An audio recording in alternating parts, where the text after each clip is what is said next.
Hi, you guys. Welcome back for our daily practice questions. As always, I like to get into my introduction and disclaimer before getting started with our questions for today. So, for those of you who are familiar with me, hey, y'all. For those of you who are new here, welcome, welcome, welcome. I am Dr. Brittany Weinstock. I am a family nurse practitioner, and I'm the founder and CEO of the Nursing Studio. I provide resources, tools, review books, review courses, and more to assist with nurses and nurse practitioners' success on boards as well as in practice. I've been doing this since 2015, assisting nurses and nurse practitioners internationally with exam success. Now, I like to get into my disclaimer and reminder before getting started with our questions. We all know that there's no absolutes in medicine. We treat on a patient by patient basis, and any of the questions that you see here, I have created and designed based on the current guidelines that are currently being tested on the ANCC as well as AANP exam. Now, any videos that I do that I am teaching on things that we currently do in practice, I will always say that so there's no confusion. So, with that being said, let's get into question number one for today. A patient presents to the office today with complaints of high blood sugar readings in the morning. He states that he continues his metformin 500 milligrams daily as prescribed. As the nurse practitioner questions if he has made any recent changes, he states he really has been focused on his weight loss. He states he is exercising as recommended and he eats his last meal by 4 p.m. Based on this information, what is the nurse practitioner's next best steps? Is it A, have the patient to keep a blood glucose log daily? B, have the patient to keep a blood glucose log with morning and evening readings? C, have the patient to follow up to assess his A1C? Or D, nothing at this time, recommend that he continues exercising? Take a moment and tell me what you got in the comments, you guys.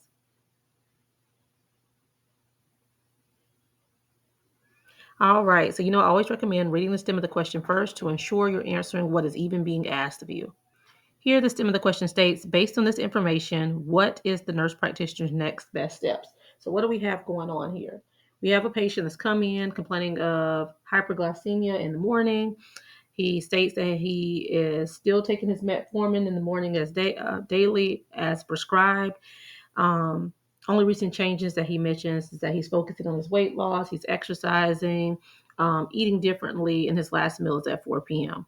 So with this, there's a lot of things that needs to be assessed. We need to try to find the root of this hyperglycemia in the morning. So your best answer choice here would be B, to have the patient to keep a blood glucose log with morning and evening readings, because you want to be able to uh, have an overall picture for your upcoming potential differential diagnoses. So when you're starting to think of this person is already diabetic, they're already being treated. So you're already thinking of, is this just a lack of response to medicine? He's having just hyperglycemia in the morning.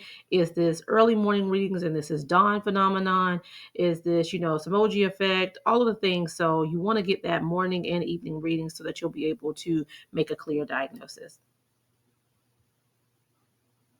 Question number two states, the patient returns with his blood glucose log that shows morning readings in the 300s and the evening readings in the 40s. Based on these results, what is the best diagnosis by the nurse practitioner? Is it A, dawn phenomenon, B, a hyperglycemic shift, C, Samoji effect, or D, no diagnosis with these results, continue to monitor? Take a moment and tell me what you got in the comments, you guys. All right, so the stem of the question states, based on these results, what is the best diagnosis by the nurse practitioner? Now, I tell y'all, if it asks for a diagnosis, you need to run it back and see what the assessment findings are. So the morning reading shows blood sugars in the 300s, and the evening readings are showing blood sugars in the 40s. Would it be A, the dawn phenomenon? No, we wouldn't go with A, because dawn phenomenon, I always say think of the crack of dawn. It's just simply early morning before 8 a.m. Hyperglycemia. Although he does have that early morning hyperglycemia, he also has hypoglycemia in the evening. Would it be B, a hyperglycemic shift? No.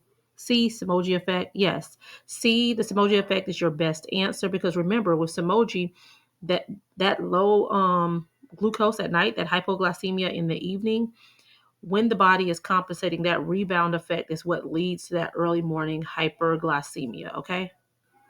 So C is your best answer. And lastly, question number three for today. The nurse practitioner has diagnosed the patient with Samoji effect while going While going through his current medicines and routines, he repeats that he only takes metformin 500 milligrams daily, and only changes that he has recently made is he is exercising as recommended and he eats his last meal by 4 p.m. each day. Based on this information, how should the nurse practitioner treat?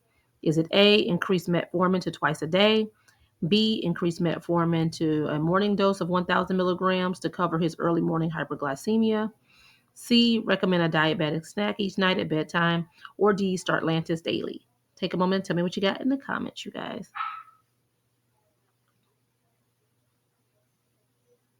All right, so step of the question states, based on this information, how should the nurse practitioner treat? If we're talking treatments, I always say run it back and see if they have provided you with the diagnosis. If the diagnosis is not provided in the question, then you need to go back a step further and review the assessment findings and come up with your diagnosis or a differential diagnosis, right? Here it states that the diagnosis is Samoji effect. So we know that the problem with the Samoji effect is the evening hypoglycemia, right? That's what's leading to those morning hyperglycemia. So we must treat the evening hypoglycemia. This patient is stopping eating at 4 p.m. in the evening. That's the source of his issue. Now, although it's helping with his weight loss regimen, we want to make sure and recommend a diabetic snack each night to kind of help imbalance that hypoglycemia in the evening. So get him to have a healthy diabetic snack at bedtime to balance that blood sugar level in the evenings, and then we'll bring them back and reassess looking at those logs since then, and that should level it out. That should be the treatment. Because if you went and just treated that hyperglycemia in the morning, that wouldn't resolve the issue. Yes, it would treat that hyperglycemia, but it will continue to remain elevated because that's not the source. The source with the Samoji effect is the evening hypoglycemia. All right, you guys, I hope you found this helpful. As always, be sure to like, comment, subscribe, and share with whomever you may think may find this beneficial as well. But y'all make sure y'all meet me back here. If you need any of the resources that we offer at the Nursing Studio, just give us a call at 803-400-6864. You can also shoot a text message to this number or shoot us an email at thenursingstudio, the number 1 at gmail.com. We have a review book, ebook, and paperback option. Those are both linked in the bio of this channel. A self-paced review course that is designed for family and adult general to prepare for ANCC as well as AAMP exam. That's also linked in the bio of this channel as well. Also offer a non-clinical review as well as one-on-one sessions. And I always recommend giving us a call or shooting us an email if you are interested in one-on-one sessions for either weaknesses, exam readiness assessments, or a custom package to get you on track for boards if you've been unsuccessful previously, so that we can gauge what you truly need since it's so customized. All right, you guys, but as always, make sure you meet me back here. Happy studying. Bye, y'all.